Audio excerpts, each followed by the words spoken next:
Buenas noches, clan nocturno. Es un placer tenerlos aquí. Dejen en los comentarios desde qué ciudad nos están hablando.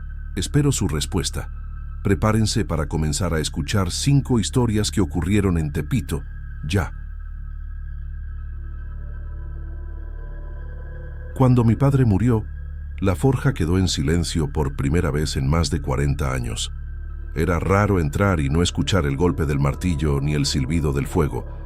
Ese lugar había sido su vida entera, y de alguna manera también la mía.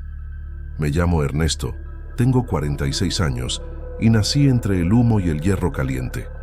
Mi padre, don Rogelio, era conocido en Tepito por su habilidad con el metal y por su devoción profunda a la Santa Muerte. Decían que cada pieza que salía de su forja tenía algo de fe incrustada, como si el hierro respondiera a sus rezos. Después del velorio, me quedé varios días sin atreverme a abrir el taller. Todo me parecía igual y distinto a la vez. El suelo seguía cubierto de polvo y limaduras, y el olor a aceite viejo seguía impregnado en las paredes, pero faltaba algo, como si el aire hubiera perdido su ritmo. Una tarde me armé de valor y empujé la puerta. Adentro, todo estaba tal como lo había dejado. Las herramientas alineadas con precisión, el altar al fondo con su manto rojo, y sobre él, el relicario de hierro con una pequeña calavera negra, tan gastada que parecía tener piel. Ese relicario siempre me causó una mezcla de respeto y desconfianza. Mi padre decía que lo había hecho su abuelo, fundiendo metal con su propia sangre y promesas. Según él, era una ofrenda bendecida por la Santa Muerte, una pieza que no debía tocarse ni moverse de su sitio. Yo no compartía del todo su devoción, pero tampoco me atrevía a desafiarla. Crecí viendo cómo encendía las velas, cómo murmuraba oraciones mientras el fuego encendía la fragua. Y aunque nunca le vi hacer nada extraño, a veces sentía que el taller respiraba junto con él. Decidí reabrir la forja unas semanas después. Tepito no espera por nadie, y los vecinos comenzaron a pedir trabajos pequeños, rejas, cerraduras, figurillas para el altar. Pensé que era hora de modernizar el lugar. Cambié el sistema de ventilación, pinté las paredes e incluso instalé una lámpara nueva sobre la mesa principal. Pero el altar lo dejé igual, no tuve el valor de tocarlo. Había algo en esa esquina que imponía respeto, como si el hierro del relicario vigilara cada movimiento que hacía. Con el paso de los días me fui acostumbrando a la rutina. Encendía el fuego por la mañana, trabajaba hasta que el sol se hundía detrás de los techos del barrio y por las noches apagaba todo, dejando solo una vela encendida frente a la santa. No sé si lo hacía por costumbre o por miedo, pero cada vez que la flama titilaba y reflejaba la calavera del relicario, sentía que el taller volvía a tener alma. A veces, cuando el ruido de Tepito se calmaba y las calles quedaban vacías, me parecía escuchar el eco lejano del martillo de mi padre. Pensaba que era mi mente jugándome una broma, o quizá solo el recuerdo insistente de su presencia. No lo sé. Pero en el fondo, algo me decía que aquel relicario seguía guardando parte de él. Yo solo quería trabajar, continuar el oficio, mantener viva la forja. Nunca imaginé que al hacerlo también estaría despertando algo que llevaba mucho tiempo dormido entre esas paredes de hierro.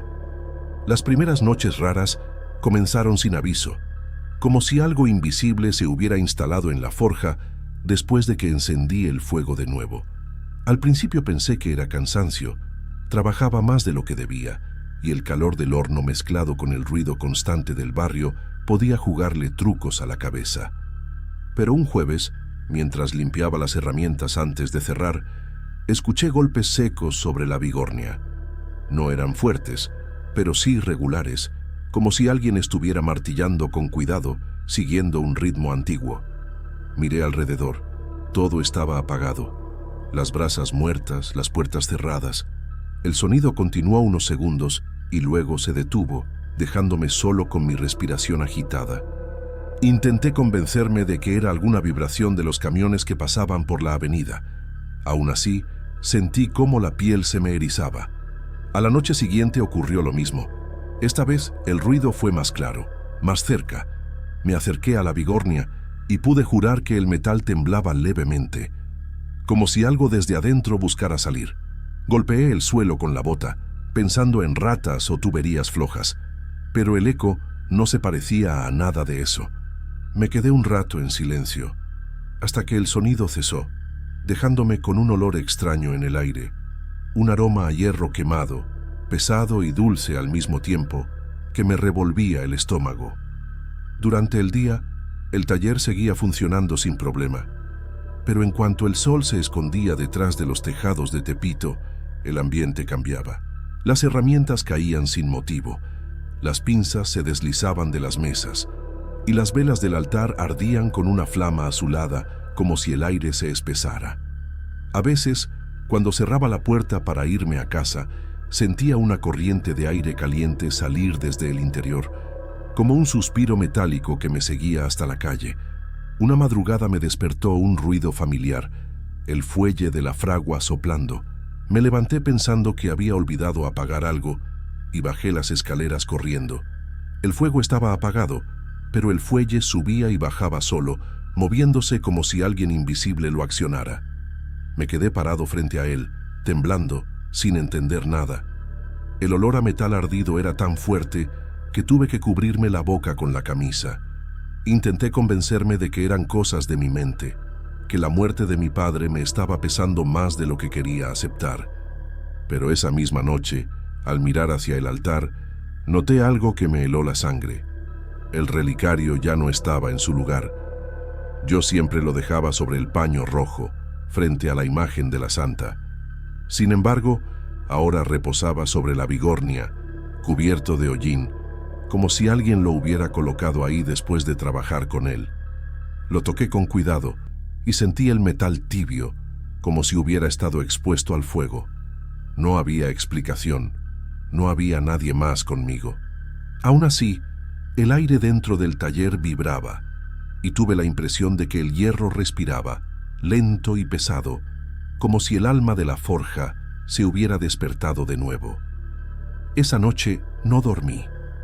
Me quedé sentado frente al altar hasta el amanecer, mirando la pequeña calavera del relicario, preguntándome si el alma de mi padre seguía allí, o si algo más había tomado su lugar.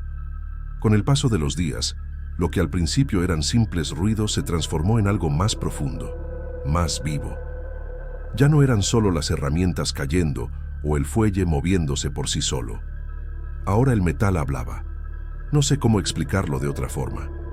Era como si cada superficie de hierro en la forja tuviera una voz escondida, una vibración que se colaba por debajo de la piel. Una noche, mientras afilaba un cincel, escuché mi nombre. Primero fue un susurro leve, casi confundido con el zumbido de las lámparas. Ernesto. Creí haberlo imaginado, pero volvió. Ernesto. Esta vez más claro, con una textura áspera, como si alguien pronunciara mi nombre raspando metal contra metal. El sonido venía de la bigornia. Me quedé quieto, mirando el reflejo rojizo del fuego sobre la superficie del hierro. En ese reflejo vi algo que no debería haber estado ahí. Una figura encorvada, sudando, con el rostro cubierto de hollín. Era la silueta de mi padre, justo como lo recordaba en sus últimos días, cuando pasaba horas golpeando sin descanso, empapado en sudor. Pero había algo distinto. Su rostro goteaba un líquido oscuro, espeso que no era sudor, era sangre. Retrocedí, tropezando con una caja de clavos. El eco del golpe llenó el taller y las sombras parecieron moverse con vida propia. Me quedé mirando la bigornia, y la imagen seguía ahí, reflejándose en el hierro incandescente, con los ojos cerrados y la boca abierta, como si intentara hablar. De pronto, las paredes comenzaron a vibrar. Las herramientas colgadas tintineaban como campanas descompasadas, y el relicario, que descansaba otra vez sobre la bigornia, empezó a emitir un sonido agudo, un zumbido casi humano. Intenté acercarme, pero el calor era insoportable. Cada paso hacia el altar me quemaba la piel. Vi cómo la calavera del relicario se abría levemente, como si respirara, exhalando ese olor insoportable a hierro fundido y carne vieja. El aire se volvió tan espeso que tuve que salir corriendo, dejando la puerta abierta detrás de mí. Esa noche no regresé a casa. Me quedé afuera, sentado en la banqueta, observando la entrada del taller mientras el barrio dormía. Nadie escuchaba lo que pasaba ahí adentro, como si el edificio entero estuviera aislado del mundo. En algún momento de la madrugada, el ruido se detuvo y solo quedó un silencio espeso, pesado como el plomo. Cuando amaneció, entré de nuevo, decidido a apagar todo de una vez. El fuego estaba apagado, las herramientas inmóviles, el relicario en su sitio, pero el piso alrededor de la Bigornia estaba manchado de un líquido oscuro, como sangre oxidada. Y lo más perturbador fue que al mirar el metal de cerca, pude distinguir marcas frescas de martillo. 3 golpes exactos, el mismo ritmo con el que mi padre solía empezar su trabajo cada mañana. No supe si llorar o rezar. Me quedé ahí con las manos temblando, mirando el relicario, y entendí algo que no había querido aceptar. Esa cosa no solo representaba la fe de mi padre, era lo que quedaba de él. Y ahora, por alguna razón, me estaba llamando a continuar lo que él había empezado. Después de aquella noche, algo en mí cambió. Ya no podía entrar al taller sin sentir que me observaban desde todos los rincones. El aire se volvió pesado, cargado de un murmullo constante que solo yo parecía escuchar. Era como si el hierro respirara, como si las paredes tuvieran alma. Intenté seguir trabajando, pero cada golpe del martillo sobre el yunque devolvía un eco distinto, casi un gemido. Y cada vez que miraba el relicario, me parecía que la calavera se había hundido un poco más, deformándose, como si el metal estuviera vivo. Pasé días sin dormir. No comía, no hablaba con nadie. Los vecinos empezaron a notarlo, pero no sabía cómo explicar lo que pasaba. Todo lo que intentaba decir sonaba a locura. Hasta que una noche comprendí que no podía más. Si el relicario era el origen de todo, debía deshacerme de él. No podía permitir que el taller, ni mi vida, siguieran siendo una extensión de lo que fuera que mi padre había dejado ahí. Esperé a que cayera la noche. Encendí la fragua al máximo, hasta que las brasas se volvieron blancas. Tomé el relicario con unas pinzas largas y lo coloqué sobre el fuego. El metal empezó a chillar, un sonido agudo, como si gritara. Esperé que se derritiera, que se deformara al menos, pero no ocurrió nada. El calor era suficiente para fundir cualquier cosa, y sin embargo, la calavera permanecía intacta. El fuego subía, las llamas se curvaban alrededor de ella, y aún así, el hierro seguía sólido, brillando como si estuviera riéndose de mí. El olor se volvió insoportable, una mezcla de grasa humana y metal ardido. Comencé a sudar, y el aire se me llenó de ese sabor amargo del miedo verdadero, ese que se siente en la garganta antes de un accidente. Fue entonces cuando escuché de nuevo mi nombre, más cerca que nunca, no como un eco, sino como una voz dentro de mi cabeza. Era la voz de mi padre, cansada, ronca, suplicante. Decía que no lo destruyera, que el relicario era su ofrenda eterna, su vínculo con la santa. Retrocedí temblando, con la certeza de que si me quedaba un segundo más ahí, algo iba a suceder. Apagué el fuego, tomé el relicario con las manos envueltas en un trapo y salí corriendo hacia la calle. La noche en Tepito estaba vacía, el viento olía a basura y humedad. Corrí sin mirar atrás hasta llegar al río de los Remedios, ese cauce oscuro y espeso que bordea los barrios más viejos. Me arrodillé y lancé el relicario con todas mis fuerzas. El metal cayó con un sonido seco, sin chapoteo, como si el agua lo rechazara.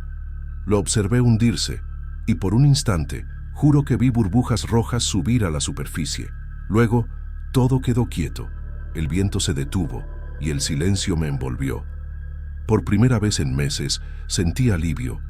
Volví al taller al amanecer. Todo estaba en calma. No había ruidos, ni olores, ni sombras.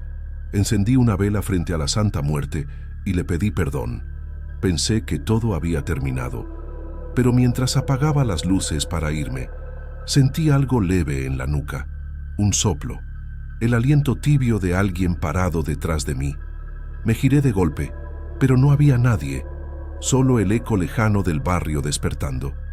Desde entonces, cada noche, cuando cierro los ojos, escucho el mismo sonido, muy suave, metálico, como un martillo golpeando a lo lejos. Y aunque el relicario ya no está, sé que el espíritu de mi padre nunca se fue del todo.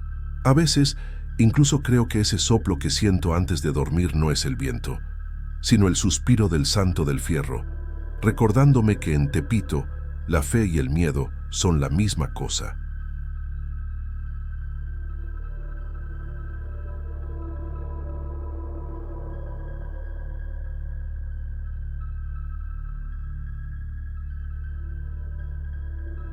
A veces pienso que todo empezó por pura curiosidad, o tal vez por esa necesidad tonta de encontrar algo distinto entre tanta rutina. Estudiar cine en la ciudad no es fácil, menos viviendo en Tepito, donde cada día parece una película distinta, el ruido de los puestos, los gritos de los vendedores, el olor a tacos de tripa y gasolina mezclándose con el humo de los camiones. Mi nombre es Salvador, aunque casi todos me dicen Chava, y desde que tengo memoria he querido hacer una película que muestre mi barrio como realmente es, sin clichés, sin ese filtro de miedo o desprecio que muchos usan cuando hablan de aquí. Esa tarde yo andaba con Rubén, mi mejor amigo. Él es un tipo raro, inquieto, de esos que buscan adrenalina donde otros ven peligro. Le encanta meterse en lugares abandonados, grabar videos en fábricas viejas, o perseguir historias que nadie quiere escuchar. Siempre decía que Tepito tenía más fantasmas que cualquier cementerio. Caminábamos por el callejón de Peralvillo, explorando una bodega abandonada que había sido, según los vecinos, un taller de cine o algo parecido en los 70. El techo estaba medio caído y el polvo formaba una capa tan gruesa que cada paso levantaba pequeñas nubes grises. En una esquina, entre cajas rotas y un proyector oxidado, encontramos una caja metálica con cerradura rota. Adentro había 4 rollos de película de 16 milímetros, cuidadosamente guardados en latas marcadas con letras casi borradas. El milagro del callejón, 1974. Rubén se emocionó al instante. Dijo que eso era un hallazgo histórico, que quizá habíamos descubierto una obra perdida del cine mexicano. Yo no lo tomé tan en serio, pero había algo en ese nombre que me intrigó. El milagro del callejón. Sonaba demasiado familiar, como si lo hubiera escuchado de niño en alguna conversación vieja. Decidimos llevar los rollos a mi casa. Mi mamá no estaba, y el cuarto donde trabajo mis proyectos es pequeño, con una mesa de maderas, un escáner de películas antiguo y una lámpara que apenas ilumina. Mientras afuera sonaban las bocinas de los puestos y las risas de los vecinos, comenzamos a limpiar el polvo de las cintas. El olor a vinagre quemado del celuloide viejo llenó el cuarto. Con paciencia, monté el primer rollo en el digitalizador, conecté el equipo y esperé. Las imágenes tardaron en aparecer y al principio no tenían nada de especial. Calles del barrio, niños jugando en la banqueta, mujeres vendiendo tamales, hombres cargando cajas. Todo en blanco y negro y con ese grano áspero de las películas antiguas. Pero algo me hizo sentir raro. Las personas se movían demasiado lento, como si la cámara no solo las grabara, sino que las arrastrara a otro ritmo. Algunas miraban directamente al lente, y esa mirada parecía más viva que todo lo demás. Era como si supieran que alguien las vería muchos años después. Rubén estaba fascinado. Dijo que aquello era arte puro, que seguramente el director había experimentado con técnicas de exposición o algo así. Yo asentí, aunque sentí una incomodidad difícil de explicar. En algunos fotogramas, las sombras parecían moverse por sí solas y había un punto oscuro en el fondo, algo que no alcanzaba a distinguir. Esa noche, seguimos revisando los rollos hasta muy tarde. A medida que digitalizaba cada uno, la sensación de que algo me observaba desde la pantalla crecía. No era miedo todavía, más bien una inquietud silenciosa, como si el aire en el cuarto se hiciera pesado. Afuera, el sonido de las calles se fue apagando poco a poco, y solo quedaba el zumbido del proyector. Cuando terminé, guardé todo con cuidado. Rubén dijo que debíamos mostrarlo en la escuela, pero le respondí que prefería revisarlo con calma. Había algo en esas imágenes que no me dejaba tranquilo. Mientras él se reía, yo no podía apartar la vista del último fotograma congelado en la pantalla, una esquina cualquiera del barrio, pero con una figura parada al fondo, inmóvil, mirando hacia la cámara. Esa fue la primera noche en que me costó dormir, aunque todavía no entendía por qué. Durante los días siguientes, no pude sacar esas imágenes de la cabeza. Cada vez que cerraba los ojos, veía los rostros de la gente en el filme, sus movimientos lentos, sus miradas fijas. Me repetía que era solo una ilusión óptica, una vieja película sin importancia, pero algo dentro de mí sabía que no era así. Pasaba horas frente al monitor, analizando cuadro por cuadro. Lo que más me perturbaba era que las tomas no se mantenían iguales. Había pequeñas diferencias que no recordaba haber visto antes. Un niño que antes jugaba a la pelota ahora parecía detenerse a mirar directamente hacia la cámara. Una mujer que antes sonreía ahora aparecía con el rostro borroso, casi distorsionado. Pensé que tal vez el proceso de digitalización había alterado los archivos, pero cuanto más revisaba, más claro era que las imágenes cambiaban solas. En una de esas noches, mientras avanzaba lentamente el video, noté algo que me dejó helado. Entre los vendedores del mercado, apareció nuevamente el hombre del traje oscuro. Estaba de pie, completamente inmóvil, con la cabeza ligeramente inclinada hacia un lado. Al principio pensé que era coincidencia, pero conforme los rollos avanzaban, seguía apareciendo, en una esquina, detrás de un puesto, caminando entre la multitud, siempre observando al lente. Intenté distraerme. Salí a caminar por el barrio, comí con mi madre, traté de concentrarme en mis tareas de la universidad. Pero cada vez que regresaba a casa, el ambiente se sentía distinto. El silencio pesaba más. Las luces del pasillo parpadeaban sin razón, y en la pantalla del monitor, incluso apagado, juraría que veía reflejos moverse. Una tarde, Rubén pasó por mi casa para ver cómo iba el trabajo. Le conté lo que había notado, y me escuchó con esa sonrisa incrédula de siempre. Dijo que seguramente estaba dejando que la paranoia me ganara, que esas películas viejas suelen generar ilusiones raras por el deterioro de la imagen. Luego mencionó que podríamos proyectarla en el techo del edificio, con los amigos de la escuela, como un evento experimental. Le respondí que no pensaba mostrar eso a nadie. Algo en mi voz lo hizo callar. Esa noche todo se volvió más claro y más inquietante. Cuando encendí la computadora, el archivo del video ya estaba abierto. No recordaba haberlo dejado así. En la barra de tiempo, el video avanzaba solo. Bajé el volumen, pero aún así escuché un ruido de fondo, un zumbido mezclado con murmullos lejanos, como voces sin palabras. En la pantalla aparecía una calle cualquiera, una de esas que había visto 1000 veces en Tepito. Pero esta vez reconocí la fachada de mi propio edificio. La cámara parecía filmar desde la esquina, y por un segundo vi mi ventana iluminada, como si alguien estuviera observando desde abajo. Sentí un escalofrío subir por la espalda. Me asomé al balcón, pero no había nadie. Solo el aire caliente y los ruidos de los vendedores que aún quedaban en la calle. Volví a mirar el monitor. La imagen seguía quieta, mostrando mi ventana desde fuera, con una sombra apenas perceptible en el reflejo del vidrio. No dormí esa noche. Cada ruido del pasillo me hacía sobresaltarme. Intentaba convencerme de que el archivo estaba dañado, que alguien había manipulado el video, que todo tenía una explicación lógica. Pero, en el fondo, algo me decía que no era un error técnico. A la mañana siguiente, revisé las carpetas del proyecto y descubrí un archivo nuevo, creado sin mi intervención. Se llamaba Secuencia 5. Lo abrí con cautela, temiendo lo que podía encontrar. Era solo 1 minuto de grabación. La cámara parecía moverse dentro de un cuarto oscuro, y al final, la luz de una pantalla revelaba una mesa con el mismo escáner que yo usaba. En la esquina inferior del cuadro, se veía mi mano ajustando el enfoque. No entendí cómo era posible. Esa escena nunca la había filmado. Cerré todo Desenchufé el equipo y guardé los rollos en una caja. Me prometí no volver a tocar nada de eso. Pero lo que más me perturbaba era otra cosa. El hombre del traje oscuro también aparecía allí, de pie detrás de mí, mirándome desde la sombra.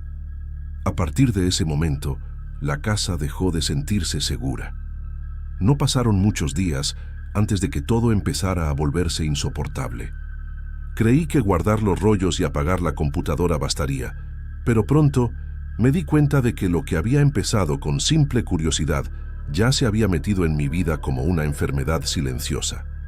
Cada noche, cuando el barrio se apagaba y solo quedaban los murmullos de los últimos puestos cerrando, sentía que el aire dentro de mi cuarto se hacía más denso. Era como si algo me vigilara desde los rincones oscuros.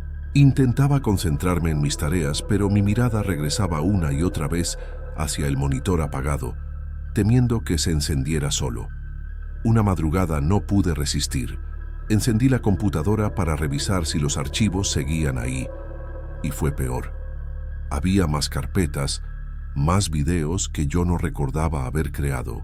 En uno de ellos, la cámara recorría lentamente mi habitación, mostrando los mismos objetos en los mismos lugares: la mesa con el escáner, el ventilador, los pósters en la pared. Todo igual, excepto por un detalle que me hizo sentir un vacío en el pecho. Yo estaba acostado en la cama, dormido, mientras la cámara se acercaba poco a poco. No había manera de que ese video existiera. Lo revisé una y otra vez, temblando, sudando frío. La respiración que se escuchaba detrás del lente no era mía. Me quedé mirando la pantalla por minutos, con la esperanza de que todo fuera una ilusión. Pero en el último segundo del video, la cámara giró hacia el espejo del cuarto y por un instante, apenas un instante, vi una figura alta, oscura, con el rostro velado, de pie detrás de mí. Esa misma mañana fui a buscar a Rubén. Le conté todo lo que había visto, con la voz quebrada, casi sin aliento. Le pedí que me ayudara a devolver los rollos a la bodega donde los encontramos.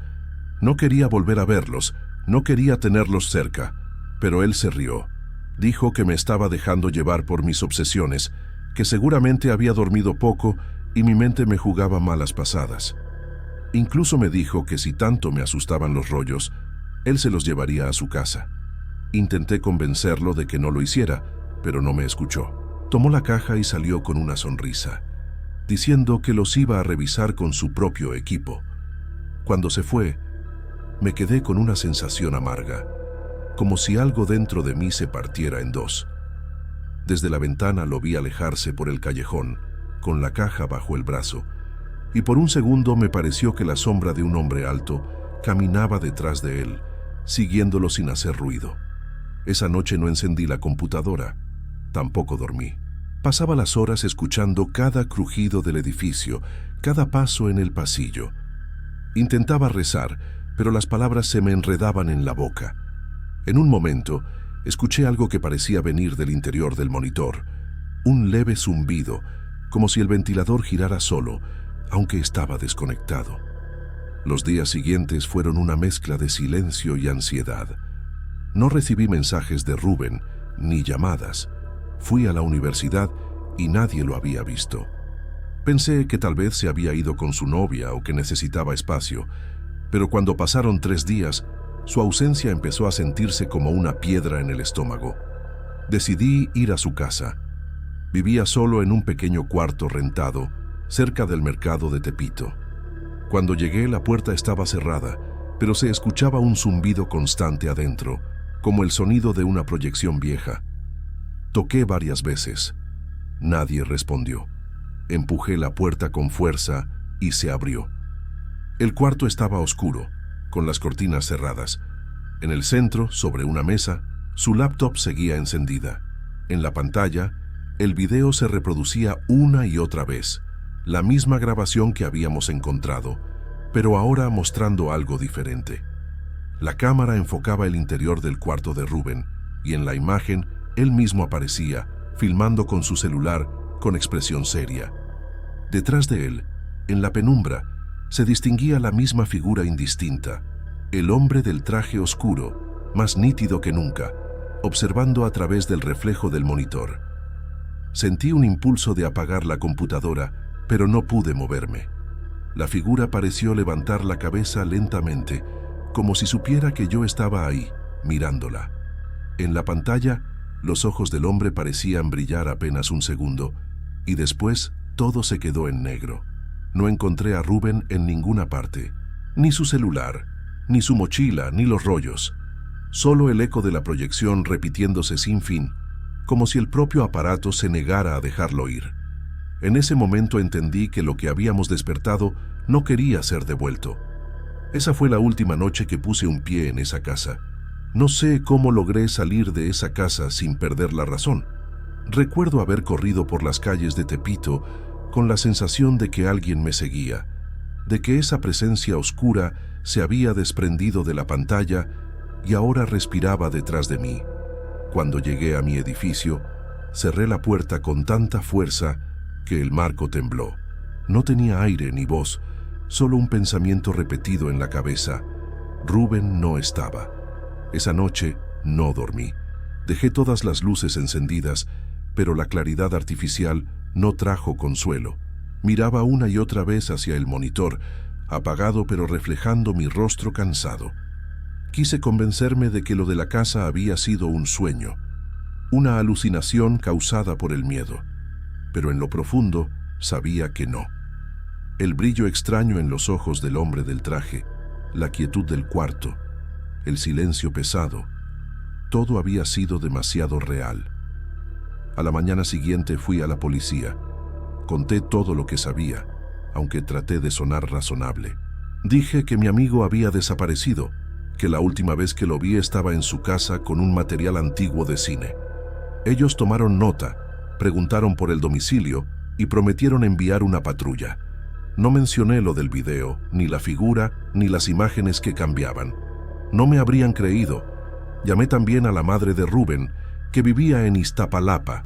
Le expliqué lo que podía, evitando los detalles más extraños. Escuché cómo su voz se quebraba del otro lado del teléfono. Dijo que su hijo no respondía desde hacía 3 días, que pensó que estaba ocupado con los proyectos de la escuela. Me pidió que lo buscara, que no lo dejara solo. No supe qué responder. Cuando los policías entraron a su casa, la encontraron tal como la había visto. Laptop encendida, video en loop, cortinas cerradas, ningún signo de lucha. Revisaron todo y me dijeron que probablemente se había ido por su cuenta, que esos videos viejos no tenían nada que ver. Pero en los días siguientes, nadie volvió a verlo. Ni sus compañeros, ni su familia, ni sus amigos del barrio. Simplemente desapareció. Durante un tiempo, traté de seguir con mi vida. Volví a la universidad, entregué trabajos pendientes, pero mi mente seguía atrapada en aquella imagen congelada. Rubén frente a la cámara y detrás de él, esa figura borrosa que parecía mirar directamente al espectador. No quise volver a ver el material, ni revisar los archivos digitales. Aún así, algunas noches, el ventilador del monitor se encendía solo, aunque el cable estaba desconectado. Una vez, muy tarde, me armé de valor y prendí la computadora. En el escritorio había un nuevo archivo que no estaba antes. Llevaba mi nombre, Salvador Un. Dudé varios minutos antes de abrirlo. Cuando lo hice, el corazón me golpeó con fuerza. Era un video corto, apenas unos segundos, donde se veía la entrada de mi edificio, filmada desde la calle. La cámara se acercaba poco a poco hasta detenerse frente a mi ventana, la misma desde donde había visto a Rubén alejarse aquella tarde. Apagué la computadora de golpe. No quise ver más. Desde entonces, no toco ningún dispositivo que pueda grabar o proyectar imágenes. Desconecto todo al caer la noche. Vivo con la sensación constante de que algo aún me observa desde el otro lado del reflejo. A veces pienso que lo que encontramos en ese almacén no era solo una película vieja, sino un registro vivo, algo que se alimenta de quien lo mira, que se infiltra en las pantallas, en los espejos, en cualquier superficie que pueda reflejar. Lo que sea que filmó el milagro del callejón no buscaba ser visto, y nosotros lo despertamos. Han pasado meses desde que Rubén desapareció. La policía cerró el caso por falta de pruebas. Pero en Tepito, algunos vecinos dicen que en las noches más tranquilas, cuando el viento apaga los ruidos del mercado, puede escucharse el sonido de un proyector antiguo encendiéndose en algún lugar del callejón. Un parpadeo de luz que aparece y desaparece entre las sombras. Yo no he vuelto allí, ni pienso hacerlo. Pero a veces, cuando el silencio es demasiado profundo, creo oír un clic metálico, como el de una cámara que se enciende. Y entonces, aunque esté solo, miro hacia el monitor apagado y por un instante juro que alguien más me mira desde dentro.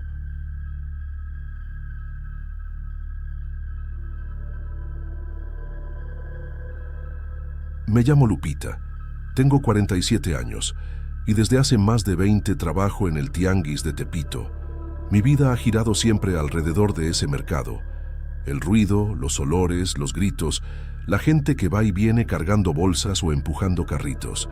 Allí tengo mi puesto, cubierto por una lona roja que se ha vuelto casi parte de mí. Vendo comida mexicana de la calle, quesadillas, tlacoyos, pambazos, tacos dorados, lo que la gente quiera. El punto lo alquilé hace 3 años, cuando doña Jacira, la antigua dueña, falleció. Fue una mujer muy conocida en el barrio, y cuando me ofrecieron quedarme con su lugar, sentí que era una oportunidad que no podía rechazar. Mi esposo, Fabián, trabaja en una panadería a unas calles de ahí, y entre los dos hemos criado a nuestros 3 hijos, Cassandra, Jairo y Tiago. Ellos son mi orgullo, mi razón para levantarme cada día antes del amanecer. Esa madrugada todavía la tengo grabada en la cabeza como si hubiera pasado ayer. Eran casi las 3 y el tianguis ya estaba en silencio, algo que casi nunca ocurre en Tepito. El aire olía a aceite usado, a maíz tostado y a esa mezcla de polvo y humedad que se queda después de limpiar los pasillos. Estaba guardando mis ollas, limpiando el comal con un trapo húmedo, cuando escuché pasos lentos acercándose entre las lonas cerradas. Pensé que sería algún borracho o un ladrón, porque a esa hora ya no quedaba nadie. Levanté la vista y lo vi, un hombre alto, vestido con un traje oscuro muy antiguo, de esos que ya no se ven, y un sombrero que le cubría la mitad del rostro. Caminaba despacio, con una calma que me dio escalofríos. Se detuvo frente a mi puesto, justo bajo la lona roja, y sin decir palabra, dejó 3 monedas plateadas sobre la mesa de metal. El sonido fue tan seco que el eco pareció quedarse flotando en el aire. Me quedé quieta, sin saber qué hacer. Quise preguntarle si se había equivocado o si quería algo de comer, pero no pude hablar. Algo en su presencia me dejó muda. Él me miró fijamente, como esperando una respuesta. No había emoción en su cara, pero sus ojos tenían algo que no supe descifrar. Un brillo extraño, como si no pertenecieran a un ser humano. Pasaron unos segundos eternos. Yo solo bajé la mirada, sin atreverme a decir nada. Y entonces, él sonrió apenas, con esa expresión de satisfacción que uno pone cuando algo sale como esperaba. Dio media vuelta y se perdió entre los pasillos oscuros.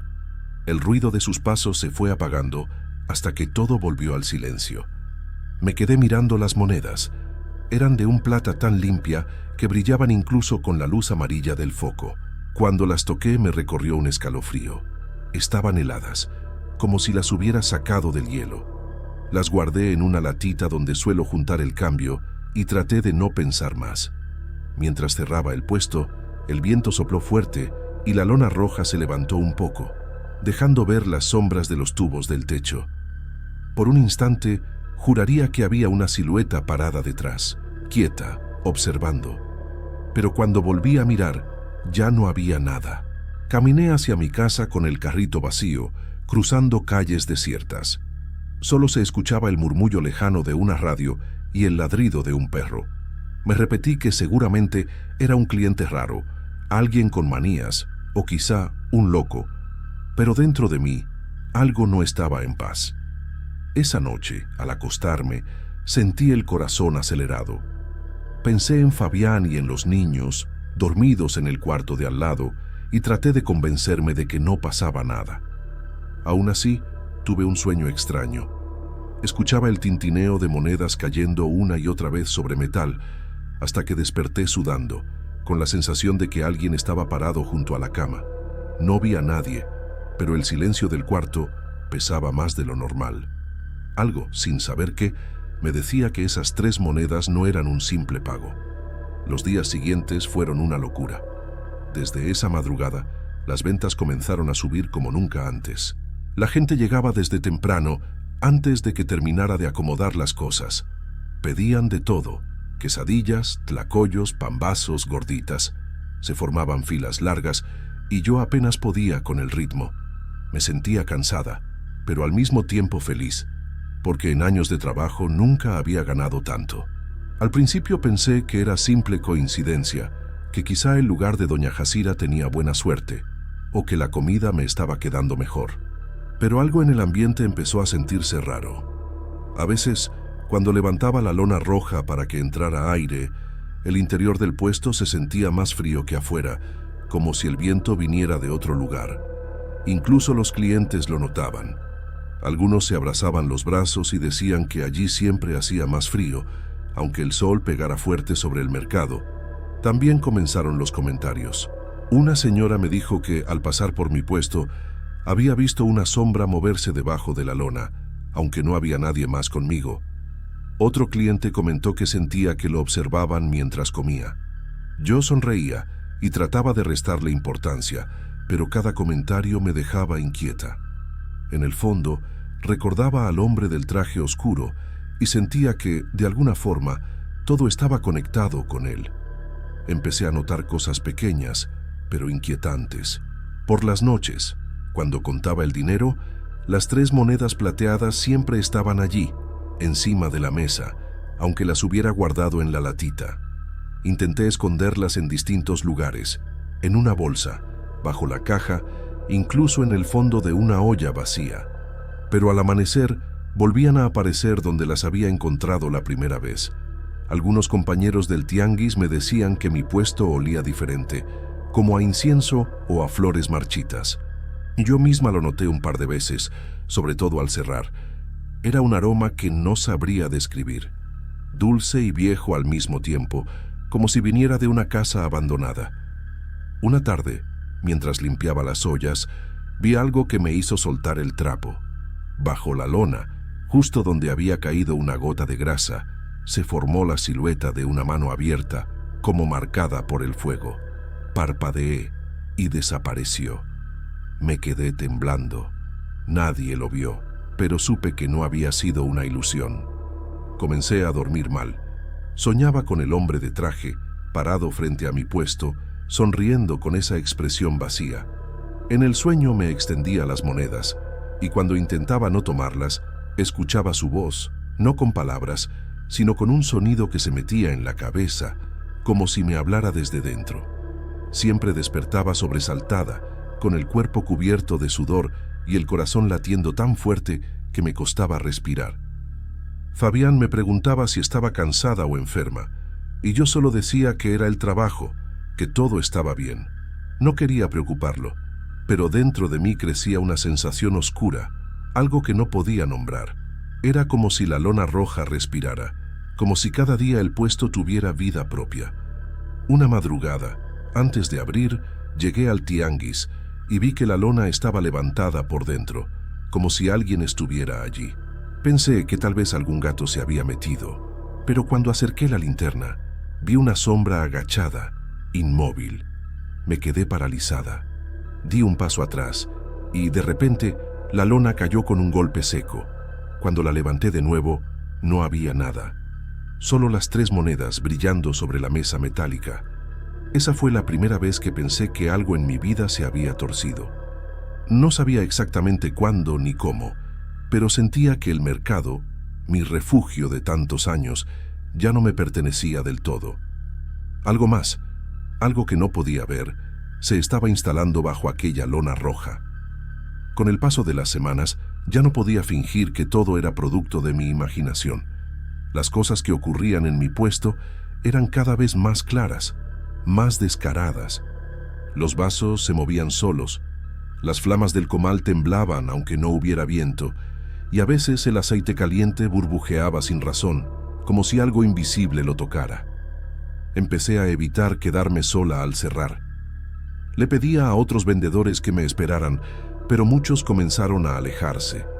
Decían que no se sentían cómodos cerca de mi lona, que había una energía pesada, difícil de explicar. Algunos me miraban con curiosidad, otros con miedo. Fue entonces cuando escuché el nombre de Mateo, un hombre mayor que llevaba casi toda su vida vendiendo herramientas en el mismo tianguis. Todos lo respetaban porque decía conocer las historias antiguas del lugar, cosas que la mayoría prefería no escuchar. Un mediodía, después de cerrar, me acerqué a él. Mateo me observó con esos ojos cansados de quien ya ha visto demasiado. Le conté lo que pasaba, cómo había empezado todo aquella madrugada, las monedas, las sombras, el frío. Mientras hablaba, él permanecía en silencio, con la mirada clavada en el suelo. Cuando terminé, respiró hondo y me dijo que lo que estaba viviendo no era nuevo, que doña Jacira también había pasado por lo mismo. Sentí que la sangre se me iba del cuerpo. Mateo explicó que, según los viejos del mercado, cada cierto tiempo aparecía ese hombre del traje oscuro, ofreciendo monedas a los vendedores que trabajaban hasta tarde. Quien las aceptaba, aunque fuera sin saberlo, sellaba un pacto. El trato era simple: abundancia, ventas, prosperidad, a cambio de lo más valioso que uno tiene, el alma. Me dijo que él mismo lo había visto varias veces, siempre igual, elegante, tranquilo, con una sonrisa que no parecía humana. Contó que cuando se acercaba a su puesto, él pronunciaba las mismas palabras cada vez, sin dudar, que no quería nada, que no necesitaba trato alguno. Solo así, el hombre se desvanecía, como si nunca hubiera estado ahí. No supe qué responder. Me quedé inmóvil, con las manos temblando. No podía creer que todo aquello fuera cierto, pero al mismo tiempo, todo encajaba. Doña Jacira había tenido fama de prosperar de la noche a la mañana, y nadie supo nunca cómo. Recordé su muerte repentina una madrugada, sola en su puesto, sin que nadie entendiera qué le había pasado. Mateo me dijo que las monedas eran la señal, que si seguían apareciendo era porque el trato seguía vivo, que ese hombre no era un hombre, sino el mismo diablo, que siempre rondaba el tianguis buscando a quien quisiera vender su alma por un poco de suerte. Esa noche regresé a casa con el alma hecha a pedazos. Fabián dormía y los niños también, pero yo no podía cerrar los ojos. Sentía que el aire se volvía pesado, que algo me observaba desde las esquinas. Cada sonido me ponía alerta. Me puse a rezar, aunque hacía años que no lo hacía, pero por más que lo intentaba, no sentía alivio, solo una presencia que se mantenía cerca, respirando conmigo. A la mañana siguiente, al volver al tianguis, encontré una sorpresa que me heló por completo. Las 3 monedas estaban nuevamente sobre la mesa, pero esta vez alineadas, como si alguien las hubiera acomodado con cuidado. Y en el borde del comal, justo donde siempre preparo las tortillas, había una marca quemada con la forma de una sonrisa. En ese momento supe que ya no había vuelta atrás. No era una coincidencia, ni un sueño, ni una exageración mía. Había aceptado un trato sin saberlo, y algo oscuro se estaba alimentando de mí, de mi trabajo, de todo lo que amaba. El resto del día lo pasé en silencio, atendiendo como si nada. Pero cada vez que un cliente me pagaba, el sonido de las monedas cayendo me retumbaba en el pecho como una condena. Ya no podía disfrutar del éxito ni del dinero. Cada venta me recordaba el precio que había empezado a pagar, y esa noche, mientras guardaba las cosas, lo sentí otra vez. Esa presencia, de pie detrás de mí, observando bajo la lona roja. No tuve que voltear.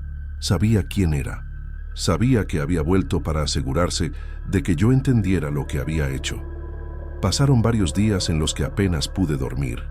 Soñaba con el hombre del traje, con las monedas brillando bajo la lona roja, con las voces de mis hijos llamándome desde algún lugar que no podía alcanzar. Fue entonces cuando recordé a don Vito, un hombre del barrio al que muchos temían, pero también respetaban. Decían que sabía manejar cosas oscuras, que había ayudado a personas embrujadas o perseguidas por lo que no se ve. Fui a buscarlo una tarde nublada, en una calle apartada de Tepito, donde las paredes estaban cubiertas de veladoras apagadas y símbolos que no entendí. Don Vito me recibió sin sorpresa, como si ya supiera que iba a llegar. Su casa olía a copal y a tierra húmeda. Sobre una mesa había huesos de animales, hierbas secas y fotografías viejas. Sentí un escalofrío al ver que muchas de esas fotos mostraban puestos del mercado, algunos con rostros que reconocí. Le conté todo: el hombre del traje antiguo, las monedas, el éxito repentino, los susurros bajo la lona, la confesión de Mateo. Don Vito escuchó en silencio, con los ojos entrecerrados, y cuando terminé me dijo con una calma que me rompió por dentro que no había mucho que hacer. Explicó que aquel hombre no era de este mundo, que era una presencia que ofrecía prosperidad a cambio de lo más valioso: el alma. Añadió que podía intentar romper el lazo, pero el precio sería demasiado alto. Dijo que si lo hacía, perdería todo lo que amaba en vida, no solo el puesto, el dinero o la suerte, sino también a Fabián y a mis hijos. Aseguró que el diablo no perdona a quien le da la espalda, que reclamar lo que se tomó provoca siempre una venganza. Sus palabras me dejaron helada. Regresé a casa sintiendo que el aire era más pesado. Fabián me abrazó, pero no pude decirle nada. Pensaba en Cassandra, en Jairo y en Tiago, en sus risas y en sus manos pequeñas manchadas de harina cuando ayudaban a su padre en la panadería. Pensé que no podía arriesgarme a perderlos por algo que yo misma había provocado. Esa noche me senté sola frente a las monedas que aún guardaba en una cajita de madera. Brillaban con una luz opaca, como si respiraran. Pensé en arrojarlas lejos, quemarlas, esconderlas, pero al final las dejé ahí, sabiendo que el daño ya estaba hecho. Entendí que mi destino estaba sellado desde aquella madrugada en que el hombre sonrió satisfecho. A la mañana siguiente volví al mercado. Las ventas seguían buenas, la gente seguía viniendo, y yo sonreía como si nada, pero por dentro sentía que ya no era completamente mía. Juré, sin embargo, que ninguno de mis hijos trabajaría jamás en ese lugar, que nunca aceptarían monedas de manos desconocidas, que jamás dejarían que la ambición los arrastrara como a mí. Desde entonces, sigo vendiendo bajo la misma lona roja, con la misma sonrisa de siempre. Nadie lo nota, pero a veces, al final del día, cuando cuento el dinero, siento un suspiro detrás de mí, tibio, satisfecho. Y entonces sé que él sigue ahí observando, esperando el momento en que finalmente cobre lo que es suyo.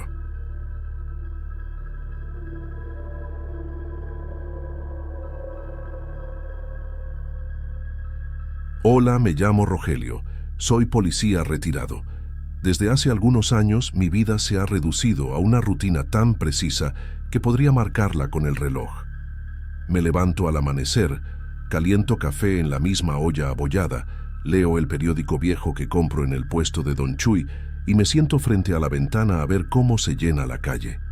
Tepito despierta temprano. Los gritos de los vendedores se mezclan con el olor a carnitas y gasolina. Antes me molestaba ese ruido, pero ahora me acompaña. El silencio, en cambio, me pesa. Hace 3 años que Clara murió. Íbamos a cumplir 30 de casados. Un accidente de moto en la calzada de Guadalupe la arrebató de golpe, sin que yo pudiera decirle nada. A veces pienso que no fue el accidente lo que me rompió, sino todo lo que se quedó sin decir.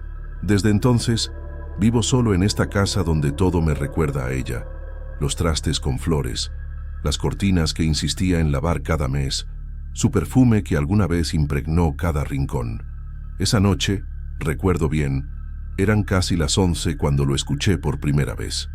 Yo estaba sentado frente al televisor apagado, sin ganas de dormir. De pronto, se oyeron pasos en la cocina, como si alguien caminara descalzo sobre el piso de mosaico. 3 pasos lentos, luego un silencio, y después 2 más. Pensé en los gatos que se cuelan por las azoteas o en algún ratón buscando comida, pero al entrar, la cocina estaba vacía. La lámpara del techo parpadeó, nada más. No le di importancia. Las casas viejas crujen, los sonidos se confunden con los del barrio, y Tepito nunca calla del todo. Pero al día siguiente, exactamente a la misma hora, los pasos regresaron. Venían del mismo lugar, el corredor que conecta el comedor con la cocina. Me quedé quieto, tratando de entender si era mi imaginación. No quise moverme. Era como si el aire se volviera más denso, como si algo invisible me observara desde la penumbra. Durante varios días, todo se repitió igual, 11 en punto, los pasos, a veces más claros, otras más leves, pero siempre ahí. Me empecé a poner nervioso, aunque trataba de ocultarlo. Encendía la radio para distraerme, pero cuando llegaba la hora, bajaba el volumen sin querer, como si una parte de mí esperara escucharlos. Una noche me atreví a quedarme junto a la cocina, con la luz apagada. Sentí como la piel se me erizaba mientras el reloj marcaba los minutos. Cuando sonaron las 11, los pasos comenzaron otra vez. Esta vez eran más nítidos, más cercanos, como si alguien caminara justo frente a mí. Sentí el impulso de hablar, de decir que ya bastaba, pero no pude. Era un miedo distinto, más íntimo, no tanto por lo que oía, sino por lo que evocaba. Pensé en Clara, en cómo solía andar por la casa a esa hora, preparando su té antes de dormir. Recordé que siempre se quejaba de que yo no la escuchaba, de que estaba ausente incluso cuando estaba a su lado. Aquella última noche antes del accidente, habíamos discutido por una tontería. Ella salió furiosa, y yo no la detuve. Tal vez por eso, cuando oía esos pasos, algo en mí se negaba a creer que fueran simples ruidos de una casa vieja. Comencé a tener insomnio. Cada noche esperaba la hora sin querer hacerlo. Me sentaba en la sala, las manos sudadas, los oídos atentos. A veces el sonido venía acompañado de un leve golpe, como si un vaso se moviera solo sobre la mesa. La lógica me decía que todo tenía una explicación, pero el cuerpo no entiende de lógica cuando el miedo entra en los huesos. Una madrugada, al entrar en la cocina, vi algo que me heló la sangre. Sobre la mesa había una taza servida con café fresco. Era mi taza, la misma que usaba Clara para prepararme el café cuando todavía vivía. Nadie más tenía llave de la casa. Me quedé mirándola largo rato, sin atreverme a tocarla. El vapor subía lentamente, y el olor era tan real que tuve que sentarme para no caerme. A partir de esa noche, dejé de dudar. Sabía que los pasos no eran un error del oído. Algo o alguien quería hacerse notar. Pero en el fondo, lo que más me asustaba no era lo que pudiera haber en la cocina. Era la posibilidad de que fuera ella, volviendo a recordarme lo que hice, o lo que no hice, aquel día. Después de aquella noche con la taza, ya nada volvió a sentirse normal. Durante el día fingía que todo estaba bien, pero en cuanto oscurecía, la casa se llenaba de tensión. No era solo el ruido de los pasos, las cosas empezaron a moverse solas. A veces encontraba las sillas fuera de lugar, los vasos en otra repisa o las fotos torcidas, como si alguien las hubiera tocado con cuidado. Pensé que estaba perdiendo la cabeza. Incluso limpié a fondo. Revisé cerraduras, ventanas, todo. Pero cada noche algo cambiaba. Una vez escuché cómo un vaso se estrellaba contra el piso y al entrar en la cocina lo vi hecho pedazos. Nadie más vivía conmigo. El olor de su perfume volvió poco después. No era constante, solo aparecía en momentos extraños, al abrir el ropero, al pasar frente a su sillón o justo cuando daban las 11. Era el mismo aroma que dejaba en mi camisa cada vez que me abrazaba antes de salir a trabajar. Ese olor me quebraba. No podía escapar de la sensación de que ella seguía aquí, en alguna forma que yo no entendía. Traté de ignorarlo. Encendía la televisión, la radio, hasta dormía con las luces prendidas, pero el miedo no se iba. Al contrario, empezó a crecer. Cada pequeño sonido me ponía en alerta. A veces juraba sentir un movimiento detrás de mí, una presencia suave, como si alguien me observara desde el pasillo. Una noche encontré una de sus pulseras sobre la almohada. Era imposible. La había guardado junto con sus cosas en una caja sellada. La sostuve entre los dedos, temblando, sintiendo cómo la culpa se mezclaba con el terror. Recordé nuestra última discusión, la manera en que ella salió de la casa sin mirar atrás. Yo, terco como siempre, no la seguí. Desde entonces, las 11 dejaron de ser solo una hora, se convirtieron en un recordatorio. Cada paso, cada objeto fuera de lugar, cada olor era una forma de hacerme entender que el pasado no se entierra tan fácil, y que tal vez Clara, de algún modo, seguía caminando conmigo dentro de esa casa. Con el paso de los días, la situación se volvió insoportable. Ya no dormía. Me quedaba sentado en la sala, esperando que dieran las 11, sabiendo que algo iba a pasar. No era simple miedo, era una especie de presión en el pecho, como si el aire mismo me pesara. Soy policía retirado, y durante años enfrenté cosas que habrían asustado a cualquiera. Pero nada, ni los tiroteos ni las escenas de crimen, me prepararon para el miedo que se siente dentro de la propia casa. Una noche decidí grabar lo que pasaba. Coloqué mi viejo teléfono en la mesa, activé la grabadora y apagué las luces. Me senté a esperar, inmóvil. Cuando el reloj marcó las 11, los pasos volvieron, primero lentos, luego más cercanos. Pude sentir cómo vibraba el piso, como si alguien caminara alrededor de mí. No quise moverme. De pronto, un golpe seco y el silencio total. Esperé hasta el amanecer para escuchar la grabación. Al principio solo se oía el ruido del ambiente, pero después, entre los pasos, se escuchó una voz. Era débil, como un suspiro, pero inconfundible. Dijo mi nombre, y luego una frase que me heló el alma. Debiste mirarme. Sentí cómo el corazón se me detuvo. Era la voz de Clara, la misma entonación, la misma calma que tenía cuando estaba triste. No supe cuánto tiempo pasé mirando el teléfono. Lo único que recuerdo es haberlo destruido. Lo lancé al piso una y otra vez hasta que la pantalla se partió en 1000 pedazos. No quería pruebas de aquello. No quería volver a escucharla reclamándome lo que nunca pude reparar. Esa misma tarde empaqué mis cosas y me fui. Vendí la casa rápido, sin explicar demasiado. Solo quería alejarme de esos pasos, de esa voz, de mi propia culpa. Renté un cuarto en otra colonia y por un tiempo creí que lo había dejado atrás. Pasaron unas semanas. Una noche recibí una llamada de un número desconocido. Al contestar, escuché la voz nerviosa de un hombre que se presentó como el nuevo dueño de la casa. Me dijo que había encontrado un billete viejo bajo el piso de la cocina, escondido entre las tablas. En el papel, según él, estaba escrito: «Ahora tú me vas a escuchar también». Preguntó si era una broma o una amenaza. No supe qué responder. Solo dije que no había sido yo, pero en el fondo entendí perfectamente lo que significaba. Esa casa ya no era mía. Y sin embargo, ella seguía allí, esperando que alguien más la oyera caminar cada noche a las 11 en punto.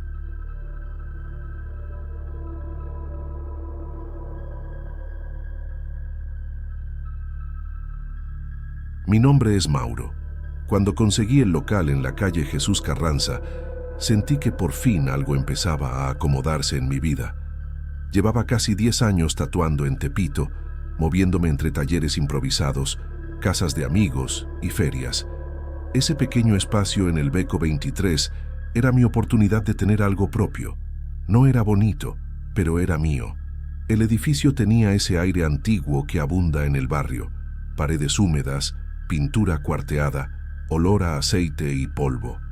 El portero, un señor con la piel curtida por el sol, me dijo que hacía años nadie usaba el sótano, que estaba cerrado por el moho y los cables podridos. No le di importancia. Pensé que lo dejaría así, sin tocarlo. Durante la primera semana, mientras pintaba las paredes y acomodaba mis máquinas, sentía algo raro en el aire. No era miedo, era una especie de curiosidad.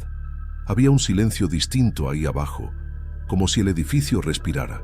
En una de las esquinas, noté que una tabla del muro sonaba hueca.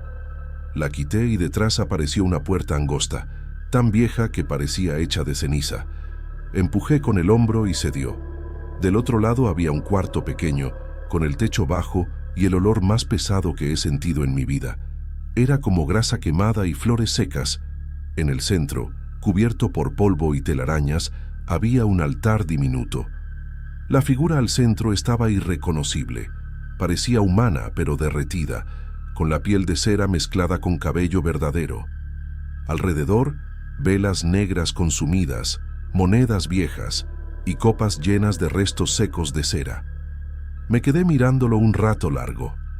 No sentí miedo, solo una especie de respeto. En Tepito uno crece viendo altares por todas partes, en las esquinas, en los mercados, en las azoteas. Algunos son para santos, otros para la Santa Muerte y otros simplemente para lo que uno no quiere nombrar. Así que pensé que alguien, hace muchos años, había puesto eso ahí como protección. Durante los días siguientes, cada vez que bajaba al sótano por curiosidad, el ambiente me resultaba menos desagradable. Empecé a dejarle monedas de 10 pesos y cigarros, sin pensarlo mucho. Lo hice como quien sigue una costumbre del barrio, como un gesto de respeto hacia lo desconocido. Me pareció un detalle sin importancia, casi una broma conmigo mismo. Poco a poco, el sótano se volvió parte de mi rutina. Encendía una vela vieja que había encontrado entre los escombros, y el humo llenaba el cuarto con un aroma dulce y pesado. Subía a trabajar y el día seguía como siempre. Pero por las noches, mientras el barrio se apagaba y el ruido de los puestos se perdía, empecé a soñar. Al principio eran sueños confusos, rostros que no conocía, líneas negras moviéndose bajo la piel de alguien, como tatuajes vivos. Después, las imágenes se hicieron más nítidas. Veía brazos, espaldas, cuellos tatuados que respiraban, que se torcían lentamente, como si la tinta cobrara vida. Despertaba con el corazón acelerado, empapado en sudor, con la sensación de que alguien había estado parado al pie de mi cama observándome. Intentaba no darle vueltas. Tal vez era el cansancio o la ansiedad de comenzar un nuevo negocio. Pero había algo que no podía ignorar. El aire del estudio se sentía más denso, como si cada día costara más respirar. La máquina de tatuar hacía un sonido extraño, más grave, y cuando el silencio caía, podía jurar que el zumbido seguía flotando en el ambiente, como un eco. Una tarde, mientras limpiaba las agujas, escuché un ruido en el sótano. Fue un sonido leve, como si una moneda cayera al piso y rodara despacio. Fui a ver, pero todo estaba igual. El altar seguía cubierto de polvo, aunque juraría que una de las monedas que había dejado se había movido unos centímetros. Aún así, no sentí miedo. Había algo hipnótico en ese rincón oculto. Me decía a mí mismo que eran coincidencias, que en Tepito las casas viejas siempre tienen ruidos y movimientos raros. Pero, al cerrar el estudio esa noche, me quedé un momento observando la puerta del sótano. Me pareció escuchar un murmullo muy bajo, como si alguien rezara desde el otro lado. No lo pensé más y apagué las luces. Pero esa noche, al intentar dormir, tuve un último pensamiento que me quitó el sueño. ¿Y si esas ofrendas no eran para proteger, sino para mantener algo dormido? Las semanas pasaron y el estudio empezó a llenarse de clientes. Tepito siempre ha sido un barrio inquieto, lleno de historias y supersticiones, pero también de gente valiente que se tatúa como quien marca su historia en la piel. Yo me sentía bien. Los sueños, aunque cada vez más vívidos, no me asustaban tanto. Era como si formaran parte del lugar, como si el edificio respirara conmigo. A veces me despertaba con la sensación de tener tinta en las manos, aunque las había lavado antes de dormir. Me miraba al espejo y creía ver manchas oscuras en los dedos, como si la tinta se filtrara por debajo de la piel, pero se desvanecían en segundos, y yo me convencía de que era cansancio. Una mañana, al abrir el estudio, vi algo que me detuvo. Frente a la puerta, en la acera, había un gato negro, delgado con los ojos color ámbar. Me miraba sin moverse, como si esperara algo. Intenté espantarlo, pero no se fue.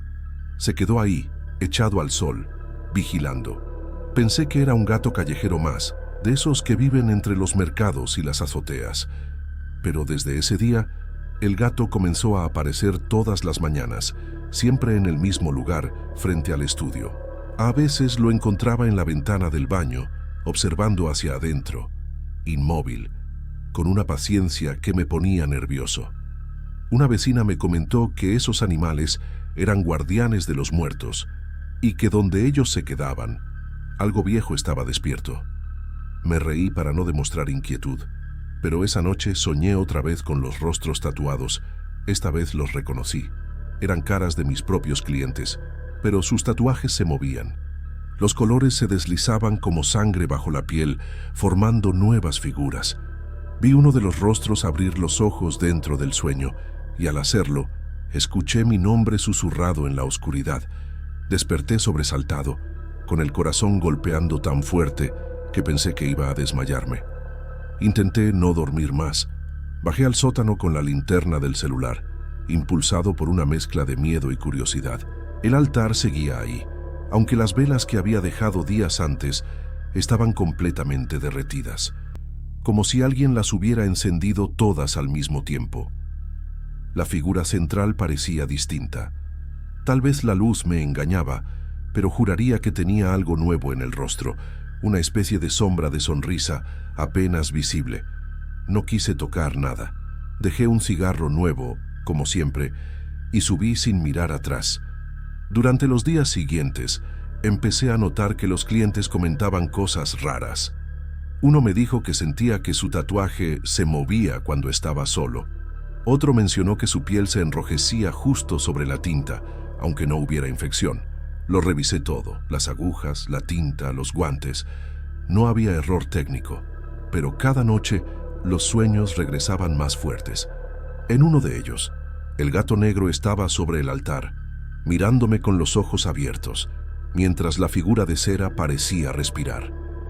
Desperté jadeando, y juraría que olía a humo, como si alguien hubiera encendido algo en el estudio. A la mañana siguiente, el gato ya no estaba afuera, pero en la puerta encontré algo, una colilla de cigarro medio consumida, del mismo tipo que yo dejaba en el altar. Intenté convencerme de que era casualidad. En Tepito, cualquiera puede fumar frente a tu local. Pero esa noche, cuando cerraba, vi una sombra moverse detrás del vidrio del estudio. No había nadie. Salí a la calle y miré a los lados, pero las luces parpadeaban y todo estaba vacío. La sensación era la misma que cuando alguien te observa desde muy cerca. Ese peso en la nuca, ese silencio espeso que te obliga a contener la respiración. Entré de nuevo, apagué las luces y me quedé quieto. Podía jurar que escuchaba el zumbido de la máquina de tatuar viniendo desde el sótano, aunque estaba desconectada. Esa noche dormí en el sillón del estudio, no por comodidad, sino porque tenía miedo de dejar el lugar solo. Soñé con el gato otra vez, pero esta vez su rostro era humano, cubierto de tatuajes que se retorcían como serpientes. Y entre ellos reconocí una palabra escrita con tinta negra: promesa. Al despertar, sentí una punzada en el pecho, como si algo me faltara. En ese momento supe que lo que fuera que vivía en ese altar ya había empezado a fijarse en mí. Durante un tiempo intenté seguir con mi vida como si nada pasara. Me convencí de que eran casualidades, de que la mente a veces juega con uno cuando trabaja demasiado, pero los clientes comenzaron a regresar. Algunos con los brazos cubiertos de sangre. Las líneas de los tatuajes se abrían como heridas frescas. Otros decían que sus tatuajes sangraban por la noche, aunque estuvieran sanando bien. Yo los revisaba, intentando mantener la calma. No encontraba infección, ni alergia, ni error en el proceso. Todo estaba limpio, pero había algo en esas miradas, una mezcla de enojo y miedo que me perforaba el pecho. Comenzaron los rumores. Algunos vecinos decían que algo raro se movía en el sótano del Beco 23, que a veces, de madrugada, se escuchaban pasos o llantos. Una tarde, mientras limpiaba mis herramientas, el olor a humo regresó. Era el mismo olor del altar, espeso y dulzón. Bajé las escaleras con el corazón acelerado. La puerta del sótano estaba entreabierta, aunque yo juraría haberla cerrado con candado. Dentro, las velas estaban encendidas, todas. Y frente al altar había algo que no estaba antes. Una figura de mujer completamente tatuada, con la piel gris y los ojos cerrados. No supe si era una visión o si realmente estaba ahí. Su respiración era tan lenta que apenas se movía. Daba la sensación de haber estado esperando. Entonces recordé los sueños, la palabra tatuada. Promesa. Sentí que algo en mí se rompía. Me di cuenta de que, sin saberlo, había estado alimentando ese altar. Las monedas, los cigarros, las velas, todo eso no era respeto, era ofrenda. Retrocedí tropezando con los escalones mientras la figura abría los ojos. No dijo nada, pero entendí lo que quería. Era una sensación que no necesitaba palabras. Reclamaba algo que yo había prometido sin saberlo. Corrí hacia arriba, cerré el estudio y salí a la calle con las manos temblando. El gato negro estaba en la puerta, mirándome, con la cabeza ladeada. Por un segundo, creí que su sombra tenía forma humana. Esa noche no dormí. Pensé en volver al día siguiente y destruir todo, pero cuando regresé, el sótano había desaparecido. Donde debía estar la puerta, había un muro de ladrillos nuevos, todavía húmedos, como si alguien los hubiera colocado durante la madrugada. Golpeé con las manos, con una barra de metal, hasta que los nudillos me sangraron. Era un muro sólido, recién hecho. Sentí un vacío en el estómago. Subí las escaleras tambaleando, sin entender qué estaba pasando. En el estudio, todo seguía igual, excepto por una cosa. Una de las agujas de tatuar estaba sobre la mesa, cubierta de cera negra. Esa fue la primera vez que sentí verdadero miedo, no por lo que había visto, sino por la certeza de que ya no tenía control. El altar, o lo que fuera que vivía ahí, seguía presente, aunque el sótano ya no existiera. En Tepito, hay cosas que se entierran, pero no desaparecen. Lo sabía desde niño, pero nunca lo había sentido tan cerca. Pasé días sin abrir el local. El gato seguía apareciendo, a veces en la azotea, otras en la ventana. Ya no me atrevía a acercarme. Empecé a escuchar murmullos por las noches, voces que subían del piso, como si vinieran de ese muro nuevo. Rezaban. No podía entender las palabras, pero el tono era de súplica, como si pidieran que siguiera dando algo. Una tarde, después de mucho pensar, empujé un armario grande de madera y lo coloqué frente a la pared. No quería verla nunca más. Lo hice con una calma falsa, esa que uno usa cuando el miedo es tan grande que se vuelve costumbre. Me repetí que no volvería a bajar, que todo había terminado, pero a veces, mientras trabajo en silencio, escucho un sonido muy leve detrás del armario, como una moneda cayendo o el ronroneo de un gato. Y sé, sin necesidad de mirar, que el altar sigue ahí esperando. No hablo de esto con nadie. En Tepito hay cosas que es mejor callar, pero cada vez que prendo mi máquina de tatuar y escucho su zumbido grave, siento que algo me responde desde el otro lado del muro, como si aún estuviera cumpliendo la promesa que nunca quise hacer.